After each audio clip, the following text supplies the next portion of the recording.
ओम नमो भगवते वासुदेवाय। प्यारे भक्तगणों, आज आप सभी श्रवण करेंगे जेठ पूर्णमासी की व्रत कथा। द्वापर युग में एक समय की बात है कि यशोदा जी ने श्री कृष्ण से कहा, हे कृष्ण, तुम सारे संसार के उत्पन्न करता, पोषण तथा उनके संहार करता हो। आज कोई ऐसा व्रत मुझसे कहो जिसके करने से मृत्यु लोक में स्त्रियों को विधवा होने का भय ना रहे तथा यह व्रत सभी मनुष्य की मनोकामनाएं पूर्ण करने वाला हो। श्री कृष्ण कहने लगे, हे माता, तुमने अति सुंदर प्रश्न किया है। मैं तुमसे ऐसे ही व्रत को सविस्तार कहता हूँ। सौभाग्य की प्राप्ति के लिए स्त्रियों को 32 पूर्णमासियों का व्रत करना चाहिए। इस व्रत के करने से स्त्रियों को सौभाग्य संपत्ति मिलती है। यह व्रत अचल सौभाग्य देने वाला एवं भगवान शिव के प्रति मनुष्य पात्र की भक्ति को बढ़ाने वाला है। यशोदा जी कहने लगी, हे कृष्ण, सर्वप्रथम इस व्रत को मृत्युलोक में किसने किया था? इसके विषय में विस्तार पूर्वक मुझसे कहो। श्री कृष्ण जी कहने लगे, इस भूमंडल पर एक अत्यंत प्रसिद्ध राजा चंद्रहास से पालित अनेक प्रकार के रत्नों से परिपूर्ण कार्तिका नाम की एक नगरी थी। वहाँ पर धनेश्वर नाम का एक ब्राह्मण था और उसकी स्त्री अति सुशीला रूपवती थी। दोनों ही उस नगरी में बड़े प्रेम के साथ रहते थे। घर में धन्य धान्य आदि की कमी नहीं थी। उनको एक बड़ा दुख था कि उनका कोई संतान नहीं थी। इस दुख से वह अत्यंत दुखी रहते थे। एक समय एक बड़ा तपस्वी योगी उस नगरी में आया। वह योगी उस ब्राह्मण के घर को छोड़कर अन्य सब घरों से भिक्षा लाकर भोजन किया करता, लेकिन रूपवती से वह भिक्षा नहीं लिया करता था। उस योगी ने एक दिन रूपवती से भिक्षा ना लेकर किसी अन्य घर से भिक्षा लेकर गंगा किनारे जाकर भिक्षाने को प्रेम पूर्वक खा रहा था कि धनेश्वर ने योगी का यह सब कार्य किसी प्रकार से देख लिया। अपनी भिक्षा के अनादर से दुखी होकर धनेश्वर योगी से बोला, महात्मन, आप सब घरों से भिक्षा लेते हैं, हमने देखा है, परंतु आप मेरे घर से भिक्षा कभी नहीं लेते। इसका क्या कारण है? योगी ने कहा, निसंतान के घर की भीख पतितों के अन्न के तुल्य होती है और जो पतितों का अन्न खाता है वह भी पतित हो जाता है। चूंकि तुम निसंतान हो, अतः पतित हो जाने के भय से मैं तुम्हारे घर से भिक्षा नहीं लेता हूँ। धनेश्वर यह बात सुनकर अपने मन में बहुत दुखी हुआ और हाथ जोड़कर योगी के पैर पर गिर पड़ा तथा अंतर्भाव से कहने लगा, हे महाराज, यदि ऐसा है तो आप मुझको पुत्र प्राप्ति का कुछ उपाय बतलाइए। आप सर्वज्ञ हैं, मुझ पर अवश्य ही यह कृपा कीजिए। धन की मेरे घर में कोई कमी नहीं, परंतु मैं पुत्र न होने के कारण बहुत दुखी रहता हूँ। आप मेरे इस दुख का हरण करें, आप सामर्थ्यवान हैं। यह सुनकर योगी कहने लगे, हे ब्राह्मण, तुम चंडी माता की आराधना करो। घर आकर उसने अपने स्त्री से सब वृत्तांत कहा और स्वयं तप के लिए निमित्त वन में चला गया। वन में जाकर उसने चंडी माता की उपासना की। चंडी माता ने 16वें दिन उसको सपने में दर्शन दिया और कहा, हे धनेश्वर, जा तेरा पुत्र होगा, परंतु वह 16 वर्ष की आयु में ही मृत्यु को प्राप्त हो जाएगा। यदि तुम दोनों स्त्री पुरुष 32 पूर्णमासियों का व्रत विधि पूर्वक करोगे तो वह दीर्घायु होगा। जितनी तुम्हारी सामर्थ्य हो, आटे के दिए बनाकर शिव जी का पूजन करना, परंतु पूर्णमासी को 32 जो जाने चाहिए। प्रातःकाल होने पर इस स्थान के समीप ही तुम्हें एक आम का वृक्ष दिखाई देगा। उस पर तुम चढ़कर एक फल तोड़कर शीघ्र अपने घर को चले जाना। अपनी स्त्री से सब वृत्तांत कहना। ऋतु स्नान के पश्चात वह स्वच्छ होकर श्री शंकर जी का ध्यान करके उस फल को खा लेगी। तब शंकर भगवान की कृपा से उसको गर्भ ठहर जाएगा। जब वह ब्राह्मण प्रातःकाल उठा तो उसने उस स्थान पर देखा कि एक आम का वृक्ष था जिस पर एक अत्यंत सुंदर आम का फल लगा हुआ था। उस ब्राह्मण ने उस आम के वृक्ष पर चढ़कर उस फल को तोड़ने का बहुत कोशिश किया, परंतु वृक्ष पर कई बार प्रयत्न करने के बाद भी वह चढ़ नहीं पाया। तब तो उस ब्राह्मण को बहुत चिंता हुई और उसने विघ्न विनाशक श्री गणेश जी की वंदना करने लगा। हे दयानिधे, अपने भक्तों के विघ्नों का नाश करके उनके मंगल कार्य को करने वाले, दुष्टों का नाश करने वाले, रिद्धि सिद्धि को देने वाले, आप मुझ पर कृपा करके इतना बल दे कि मैं अपने मनोरथ को पूर्ण कर सकूं।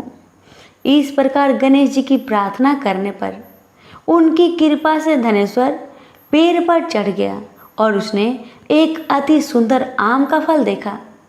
उसने विचार किया कि जो वरदान से फल मिला था वह यही है और कोई फल दिखाई भी तो नहीं देता। उस धनेश्वर ब्राह्मण ने जल्दी से उस फल को तोड़कर अपनी स्त्री को लाकर दिया और उसकी स्त्री ने अपने पति के कथन अनुसार उस फल को खा लिया और वह गर्भवती हो गई। देवी जी की असीम कृपा से उसे एक अत्यंत सुंदर पुत्र उत्पन्न हुआ जिसका नाम उन्होंने देवीदास रखा।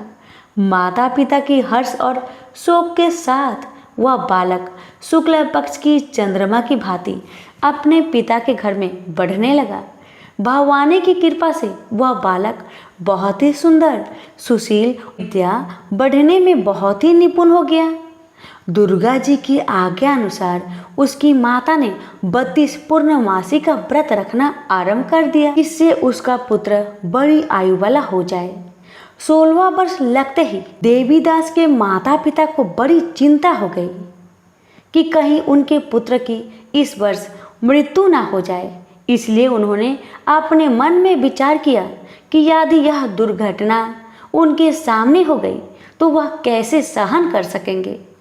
अस्तु उन्होंने देवीदास के मामा को बुलाया और कहा कि हमारी इच्छा है कि देवीदास 1 वर्ष तक काशी में जाकर विद्या चयन करे और उसको अकेला भी नहीं छोड़ना चाहिए, इसलिए साथ में तुम चले जाओ और 1 वर्ष के पश्चात इसको वापस लौटा लाना।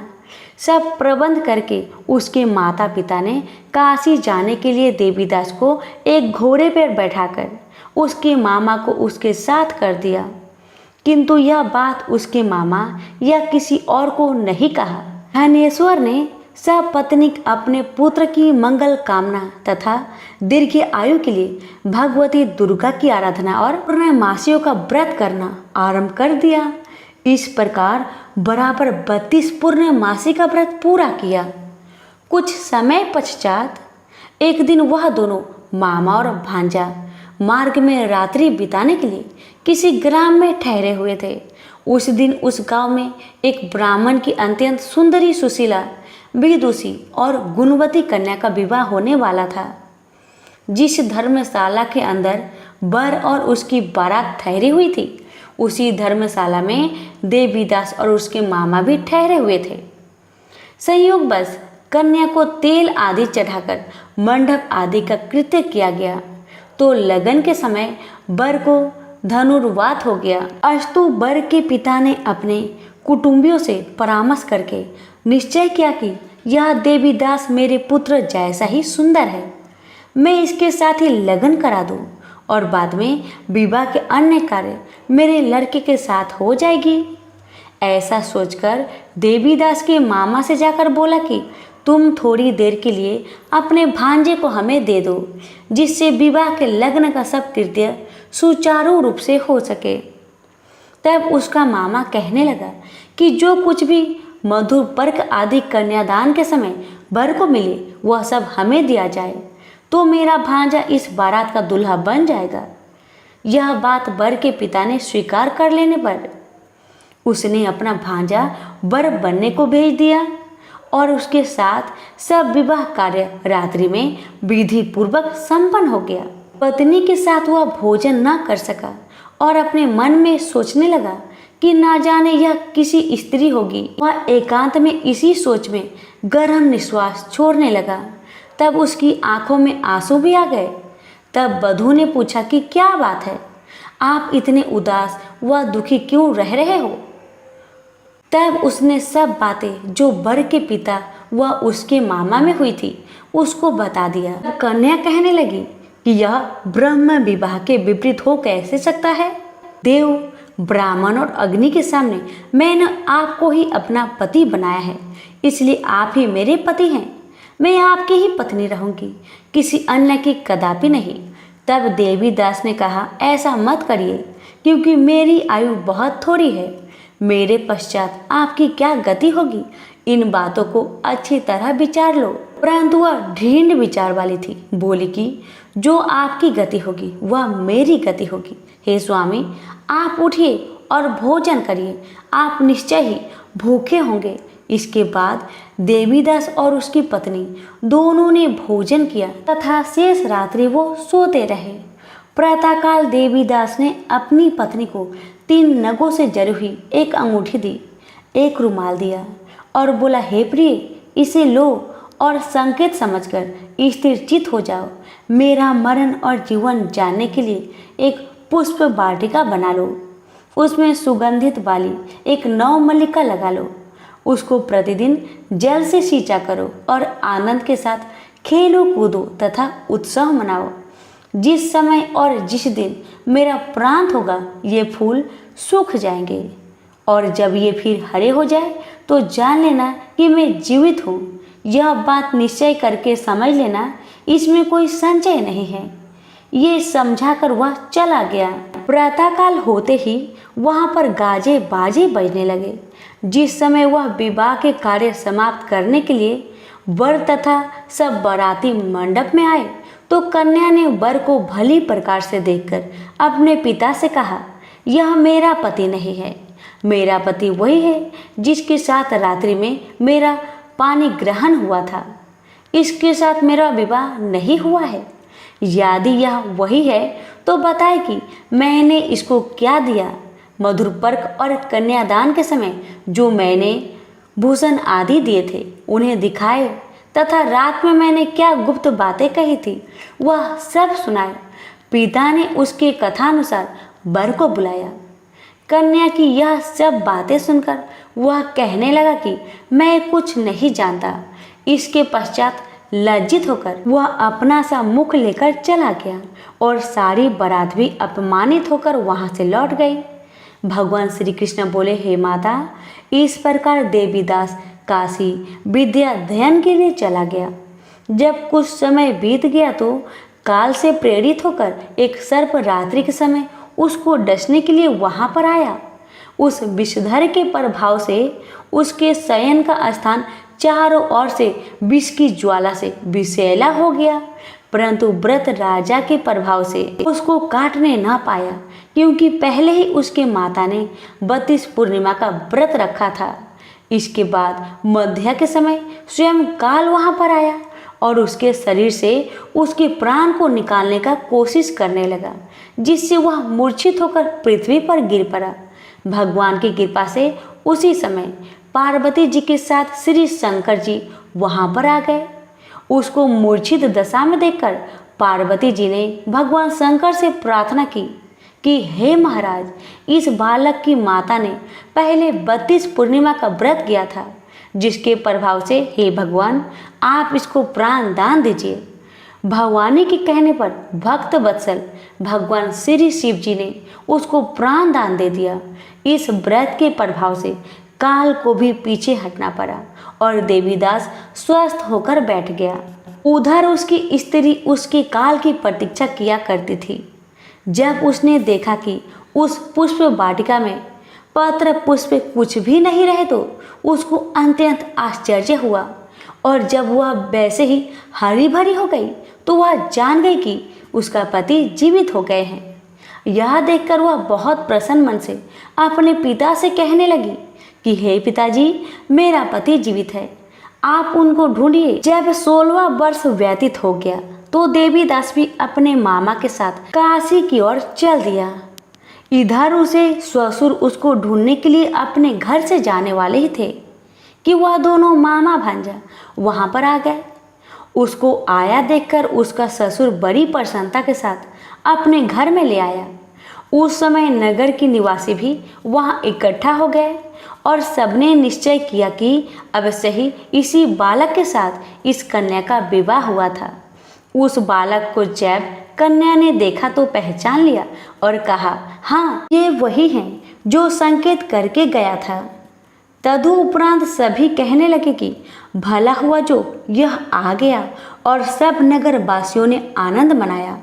कुछ दिन बाद देवीदास अपनी पत्नी और मामा के साथ अपने ससुर के घर से बहुत सा उपहार लेकर अपने घर के लिए प्रस्थान किया। जब वह अपने गांव के निकट आ गया तो कई लोगों ने उसको देखकर उसके माता पिता को पहले ही जाकर खबर दे दी कि तुम्हारा पुत्र देवीदास अपनी पत्नी और मामा के सहित घर पधार रहा है। ऐसा समाचार सुनकर पहले तो उन्हें विश्वास ही नहीं हुआ, किंतु जब और लोगों ने भी आकर उनको यह बात का समर्थन किया तो उनका बड़ा आश्चर्य हुआ। लेकिन थोड़ी देर में देवीदास ने आकर अपने माता पिता के चरणों में अपना सिर रखकर प्रणाम किया और उसकी पत्नी ने अपने सास ससुर के चरण को स्पर्श किया तो माता पिता ने अपने पुत्र और पुत्र वधू को अपने हृदय से लगा लिया और दोनों की आंखों में प्रेम अश्रु बह चले। अपने पुत्र और पुत्र वधू के आने की खुशी में धनेश्वर ने बड़ा भारी उत्सव किया और ब्राह्मण को भी बहुत सी दान दक्षिणा देकर प्रसन्न किया। श्री कृष्ण जी कहने लगे, इस प्रकार धनेश्वर 32 पूर्णिमाओं के व्रत के प्रभाव से पुत्रवान हो गया। जो भी स्त्रियां इस व्रत को करती है वे जन्म जन्मांतर में वैधव का दुख नहीं भोगती और सदैव भाग्यशाली रहती है। यह मेरा वचन है, इसमें कोई संदेह नहीं मानना। यह व्रत पुत्र पौत्रों को देने वाला तथा संपूर्ण मनोकामनाओं को पूर्ण करने वाला है। 32 पूर्णिमाओं के व्रत करने से व्रती की सब इच्छाएं भगवान शिव जी की कृपा से पूर्ण हो जाती है। सभी प्रेम से बोलो, शिव शंकर भोलेनाथ की जय। हर हर महादेव, माता पार्वती की जय। श्री सत्यनारायण भगवान की व्रत कथा। एक समय की बात है, नैमिषारण्य तीर्थ में सौनकादि 88,000 ऋषियों ने श्री सूत जी से पूछा, हे प्रभु, इस कलयुग में वेद विद्या रहित मनुष्य को प्रभु भक्ति किस प्रकार मिल सकती है तथा उनका उद्धार कैसे होगा? हे मुनि श्रेष्ठ, कोई ऐसा तप बताइए जिससे थोड़े समय में ही पुण्य मिले और मनोवांछित फल भी मिल जाए। इस प्रकार की कथा सुनने की हम इच्छा रखते हैं। सर्व शास्त्रों के ज्ञाता सूत जी बोले, हे वैष्णवों, मैं पूज्य आप सभी ने प्राणियों के हित की बात पूछी है, इसलिए मैं एक श्रेष्ठ व्रत को आप लोगों को बतलाऊंगा जिसे नारद जी ने लक्ष्मी नारायण जी से पूछा था और लक्ष्मीपति ने मुनि श्रेष्ठ नारद जी से कहा था। आप सब इसे ध्यान से सुनिए। एक समय की बात है, योगीराज नारद जी दूसरों के हित की इच्छा लिए अनेकों लोकों में घूमते हुए मृत्यु लोक में आ पहुंचे। यहाँ उन्होंने अनेक योनियों में जन्मे प्राय सभी मनुष्यों को अपने कर्मों द्वारा अनेकों दुख से पीड़ित देखा। उनका दुख देख नारद जी सोचने लगे कि कैसा यत्न किया जाए इसके करने से निश्चित रूप से मानव के दुखों का अंत हो जाए। इसी विचार पर मनन करते हुए वह विष्णु लोक में गए। वहां वह देवों के इस भगवान नारायण की स्तुति करने लगे, जिनके हाथों में शंख चक्र गदा और पद्म थे, गले में वरमाला पहने हुए थे। स्तुति करते हुए नारद जी बोले, हे भगवान, आप अत्यंत शक्ति से संपन्न हैं। मन तथा वाणी भी आपको नहीं पा सकती है। आपका यदि मध्य तथा अंत नहीं है, निर्गुण स्वरूप सृष्टि के कारण भक्तों के दुख को दूर करने वाले, आपको मेरा नमस्कार है। नारद जी की स्तुति सुन विष्णु भगवान बोले, हे मुनि श्रेष्ठ, आपके मन में क्या बात है? आप किस काम के लिए पधारे हैं, उसे निसंकोच कहो। इस पर नारद मुनि बोले कि मृत्युलोक में अनेक योनियों में जन्मे मनुष्य अपने कर्मों के द्वारा अनेकों दुख से दुखी हो रहे हैं। हे नाथ, आप मुझ पर दया रखते हैं तो बताइए कि वो मनुष्य थोड़े प्रयास से ही अपने दुखों से कैसे छुटकारा पा सकते हैं। श्री हरि बोले, हे नारद, मनुष्य की भलाई के लिए तुमने बहुत ही अच्छी बात पूछी है, जिसके करने से मनुष्य मोह से छूट जाता है। वह बात मैं कहता हूँ, उसे सुनो। स्वर्ग लोक व मृत्यु लोक दोनों में एक दुर्लभ उत्तम व्रत है जो पुण्य देने वाला है। आज प्रेम वश होकर मैं उसे तुमसे कहता हूँ। श्री सत्यनारायण भगवान का यह व्रत अच्छी तरह विधान पूर्वक करके मनुष्य तुरंत ही यहाँ सुख भोग कर मरने पर मोक्ष पाता है। श्री हरि के वचन सुन नारद जी बोले कि उस व्रत का फल क्या है और उसका विधान क्या है। यह व्रत किसने किया था, इस व्रत को किस दिन करना चाहिए, सभी कुछ विस्तार से बताए। नारद की बात सुनकर श्री हरि बोले, दुख व शोक को दूर करने वाला यह व्रत सभी स्थानों पर विजय दिलाने वाला है। मानव को भक्ति व श्रद्धा के साथ शाम को श्री सत्यनारायण की पूजा धर्म में परायण होकर ब्राह्मणों व बंधुओं के साथ करनी चाहिए। भक्ति भाव से ही नैवेद्य केले का फल, घी, दूध और गेहूं का आटा सवाया ले। गेहूं के स्थान पर साठी का आटा, शक्कर तथा गुड़ लेकर वह सभी भक्षण योग्य पदार्थों को मिलाकर भगवान का भोग लगाए। ब्राह्मणों सहित बंधु बांधवों को भी भोजन कराए। उसके बाद स्वयं भोजन करे और भजन कीर्तन के साथ भगवान की भक्ति में लीन हो जाए। इस तरह से सत्यनारायण भगवान का यह व्रत करने पर मनुष्य की सारी इच्छाएं निश्चित रूप से ही पूरी होती है। इस कली काल अर्थात कलयुग में मृत्यु लोक में मोक्ष का यही एक सरल उपाय है। इति श्री सत्यनारायण व्रत कथा प्रथम अध्याय संपूर्ण। श्रीमन नारायणे नारायणे नारायण, भज मन नारायणे नारायणे नारायण। श्री सत्यनारायण भगवान की जय। सूत जी बोले, हे ऋषियों, जिसने पहले समय में इस व्रत को किया था उसका इतिहास कहता हूँ, ध्यान से सुनो। सुंदर काशीपुरी नगरी में एक अत्यंत निर्धन ब्राह्मण रहता था। भूख प्यास से परेशान हुआ धरती पर घूमता रहता था। ब्राह्मणों से प्रेम करने वाले भगवान ने एक दिन ब्राह्मण का भेष धारण कर उसके पास जाकर पूछा, हे ब्रीप, नित्य दुखी होकर तुम पृथ्वी पर क्यों घूमते हो? दीन ब्राह्मण बोला, मैं निर्धन ब्राह्मण हूँ, भिक्षा के लिए धरती पर घूमता हूँ। हे भगवान, यदि आप इसका कोई उपाय जानते हो तो बताइए। वृद्ध ब्राह्मण कहता है कि सत्यनारायण भगवान मनोवांछित फल देने वाले हैं, इसलिए तुम उनका पूजन करो। इसे करने से मनुष्य सभी दुखों से मुक्त हो जाता है। वृद्ध ब्राह्मण बनकर आए सत्यनारायण भगवान उस निर्धन ब्राह्मण को व्रत का सारा विधान बताकर अंतर्ध्यान हो गए। मन ही मन सोचने लगा कि जिस व्रत को वृद्ध ब्राह्मण करने को कह गया है मैं उसे जरूर करूंगा। यह निश्चय करने के बाद उसे रात में नींद नहीं आई। वह सवेरे उठकर सत्यनारायण भगवान के व्रत का निश्चय कर भिक्षा के लिए चला गया। उस दिन निर्धन ब्राह्मण को भिक्षा में बहुत धन मिला, जिससे उसने बंधु बांधवों के साथ मिलकर श्री सत्यनारायण भगवान का व्रत संपन्न किया।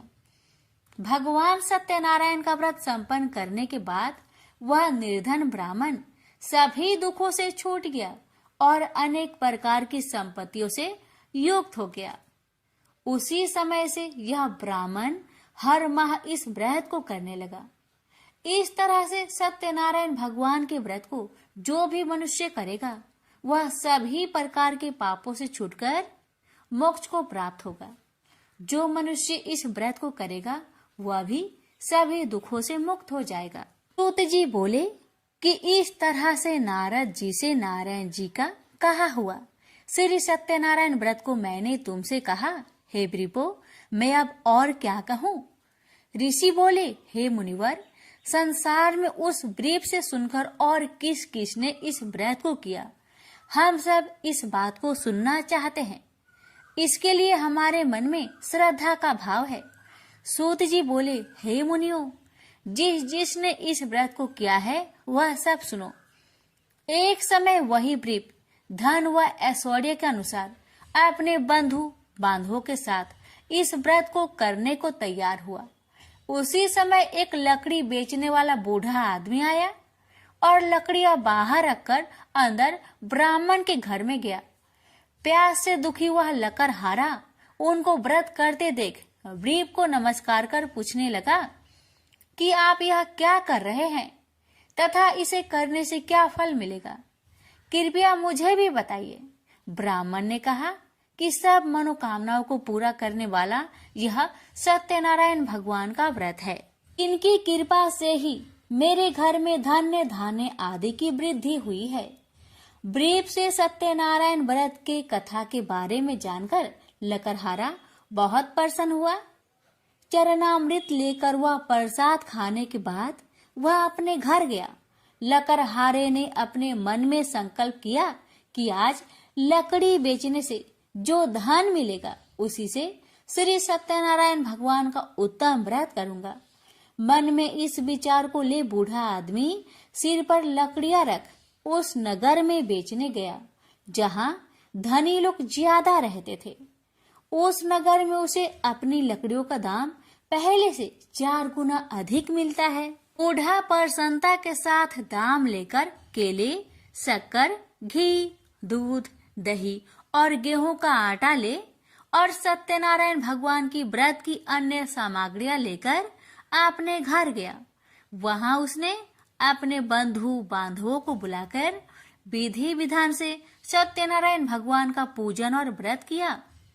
इस व्रत के प्रभाव से वह बूढ़ा लकड़हारा धन पुत्र आदि से युक्त होकर संसार के समस्त सुख भोग अंत काल में बैकुंठ धाम को चला गया। इति श्री सत्यनारायण व्रत कथा 2 अध्याय संपूर्ण। श्रीमन नारायण नारायण नारायण भज मन नारायण नारायण नारायण। श्री सत्यनारायण भगवान की जय। सूत जी बोले, हे श्रेष्ठ मुनियों, अब आगे की कथा कहता हूँ। पहले समय में उल्कामुख नाम का एक बुद्धिमान राजा था। वह सत्य वक्ता और जितेंद्रिय था। प्रतिदिन देव स्थानों पर जाता और निर्धनों को धन देकर उनके कष्ट दूर करता था। उसकी पत्नी कमल के समान मुख वाली तथा सती साध्वी थी।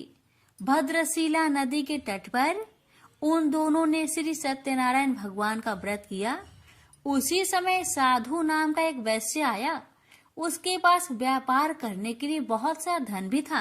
राजा को व्रत करते देखकर वह विनय के साथ पूछने लगा, हे राजन, भक्ति भाव से पूर्ण होकर आप यह क्या कर रहे हैं? मैं सुनने की इच्छा रखता हूँ, तो आप मुझे बताए। राजा बोले, हे साधु, अपने बंधु बांधवों के साथ पुत्र आदि की प्राप्ति के लिए एक महाशक्तिमान श्री सत्यनारायण भगवान का व्रत व पूजन कर रहा हूँ। राजा के वचन सुन साधु आदर से बोला, हे राजन, मुझे इस व्रत का सारा विधान कहिए। आपके कथा अनुसार मैं भी इस व्रत को करूंगा। मेरी भी संतान नहीं है और इस व्रत को करने से निश्चित रूप से मुझे संतान की प्राप्ति होगी। राजा से व्रत का सारा विधान सुनकर व्यापार से निवृत्त हो वह अपने घर गया। साधु वैश्य ने अपनी पत्नी को संतान देने वाले इस व्रत का वर्णन कह सुनाया और कहा कि जब मेरी संतान होगी तब मैं इस व्रत को करूंगा। साधु ने इस तरह के वचन अपनी पत्नी लीलावती से कहे। एक दिन लीलावती पति के साथ आनंदित हो सांसारिक धर्म में प्रवृत्त होकर सत्यनारायण भगवान की कृपा से गर्भवती हो गई। 10वें महीने में उसके गर्भ से एक सुंदर कन्या ने जन्म लिया। दिनों दिन वह ऐसे बढ़ने लगी जैसे कि शुक्ला पक्ष का चंद्रमा बढ़ता है। माता पिता ने अपनी कन्या का नाम कलावती रखा। एक दिन लीलावती ने मीठे शब्दों में अपने पति को याद दिलाया कि आपने सत्यनारायण भगवान के जिस व्रत को करने का संकल्प किया था उसे करने का समय आ गया है, आप इस व्रत को करिए। साधु बोला कि हे प्रिय, इस व्रत को मैं उसके विवाह पर करूंगा। इस प्रकार अपनी पत्नी को अवशासन देकर वह नगर को चला गया। कलावती पिता के घर में रह वृद्धि को प्राप्त हो गई। साधु ने एक बार नगर में अपनी कन्या को सखियों के साथ देखा तो तुरंत ही दूत को बुलवाया और कहा कि मेरी कन्या की योग वर देखकर आओ। साधु की बात सुनकर दूत कंचन नगर में पहुंचा और वहां देखभाल कर लड़की के सुयोग बनिक पुत्र को ले आया।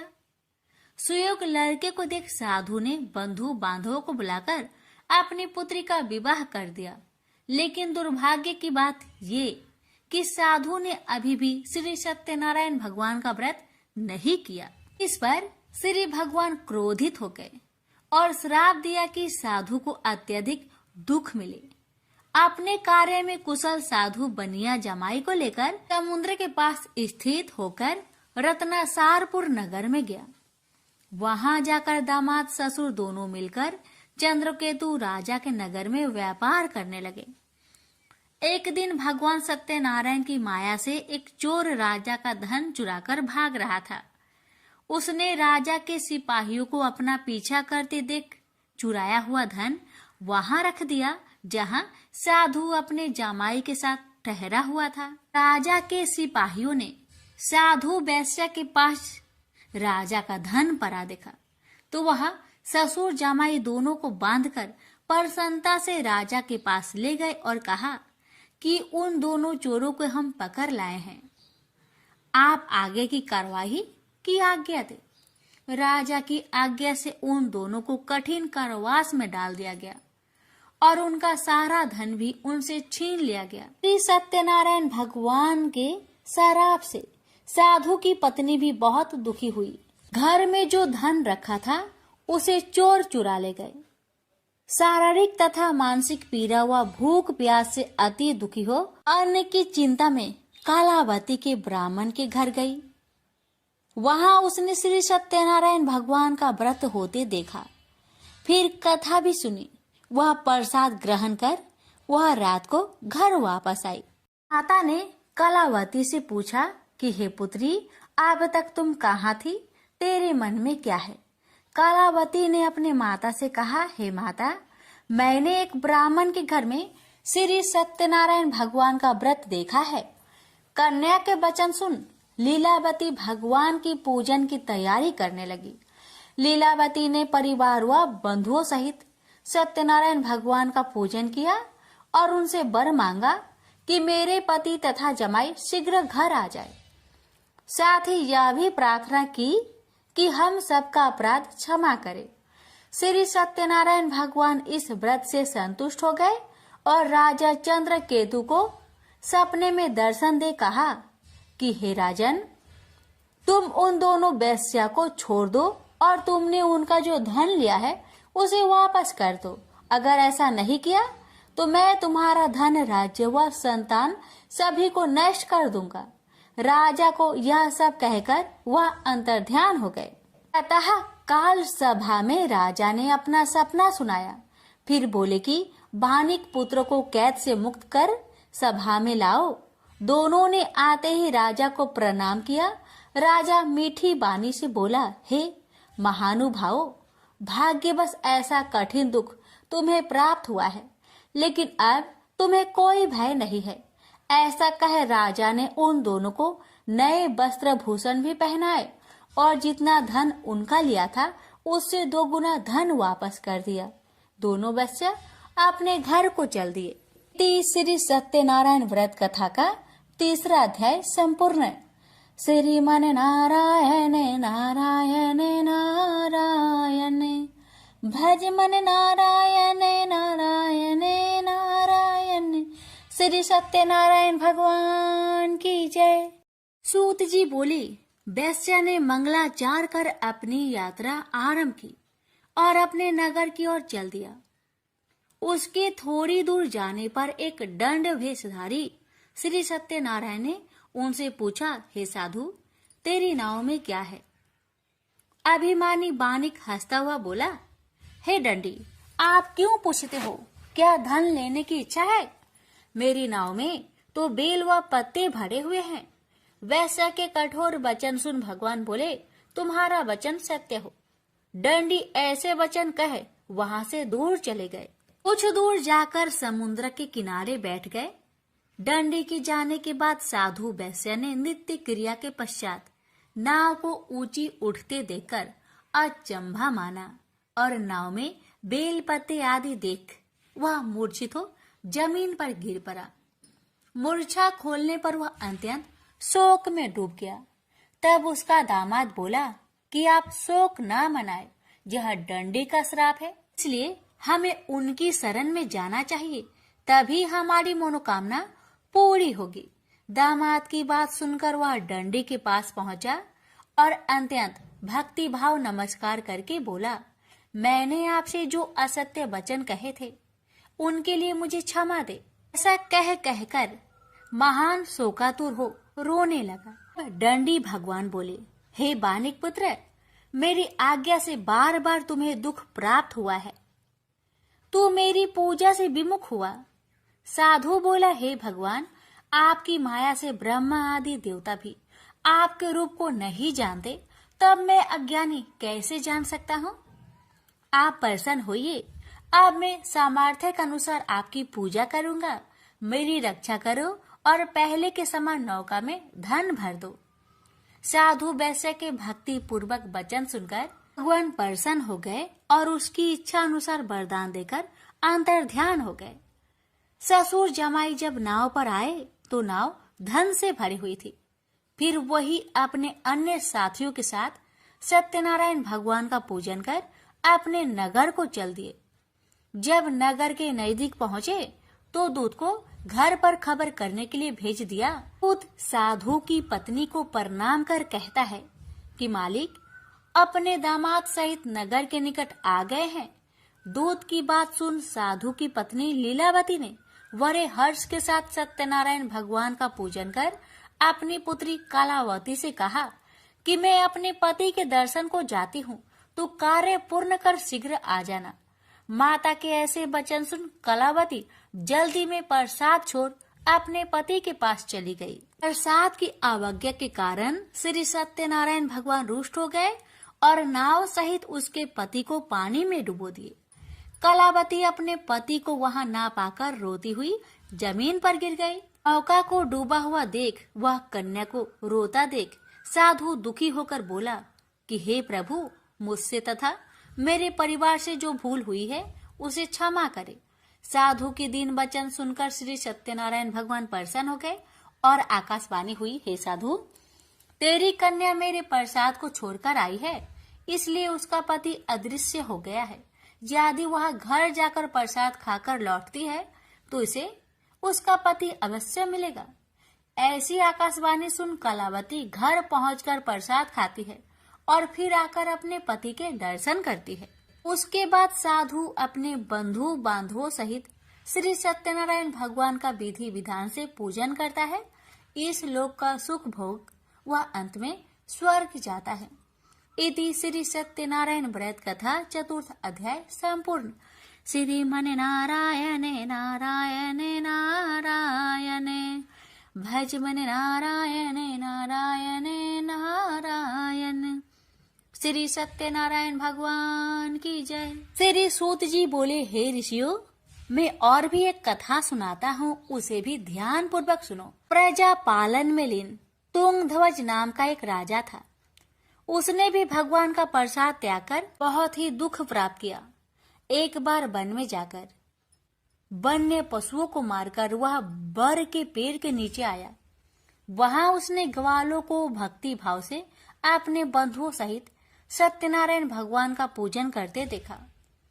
अभिमान बस राजा ने उन्हें देखकर भी पूजा स्थान में नहीं गया, ना ही उसने भगवान को नमस्कार किया। ग्वालों ने राजा को प्रसाद दिया, लेकिन उसने वह प्रसाद नहीं खाया और प्रसाद को वहीं छोड़कर वह अपने नगर को चला गया। जब वह नगर में पहुंचा तो वहां सब कुछ तहस नहस हुआ पाया, तो वह शीघ्र ही समझ गया कि यह सब भगवान ने ही किया है। वह दोबारा ग्वालों के पास पहुंचा और विधि पूर्वक पूजा कर प्रसाद खाया, तो श्री सत्यनारायण भगवान की कृपा से सब कुछ पहले जैसा हो गया। दीर्घ काल तक सुख भोगने के बाद मरोना उपरांत उसे स्वर्ग लोक की प्राप्ति हुई। तो मनुष्य परम दुर्लभ इस व्रत को करेगा तो भगवान सत्यनारायण की अनुकंपा से उसे धन्य धान्य की प्राप्ति होगी। निर्धन धनी हो जाता है और भय मुक्त हो जीवन जीता है। संतानहीन मनुष्य को संतान सुख मिलता है और सारे मनोरथ पूर्ण होने पर मानव अंत काल में वैकुंठ धाम को जाता है। सूत जी बोले, जिन्होंने पहले इस व्रत को किया है, अब उनके दूसरे जन्म की कथा कहता हूँ। वृद्ध संतानंद ब्राह्मण ने सुदामा का जन्म लेकर मोक्ष की प्राप्ति की। लकरहारे ने अगले जन्म में निषाद बनकर मोक्ष प्राप्त किया। उल्का मुख नाम का राजा दशरथ होकर बैकुंठ को गए। साधु नाम के वैश्य ने मोर ध्वज बनकर अपने पुत्र को आरे से चीरकर मोक्ष पाया। महाराज तुंग ध्वज ने स्वयंभू होकर भगवान में भक्ति युक्त हो कर्म कर मोक्ष पाया। श्री सत्यनारायण व्रत कथा का 5वां अध्याय संपूर्ण हुआ। श्रीमन नारायण नारायण नारायण, भज मन नारायण नारायण नारायण। श्री सत्यनारायण भगवान की जय।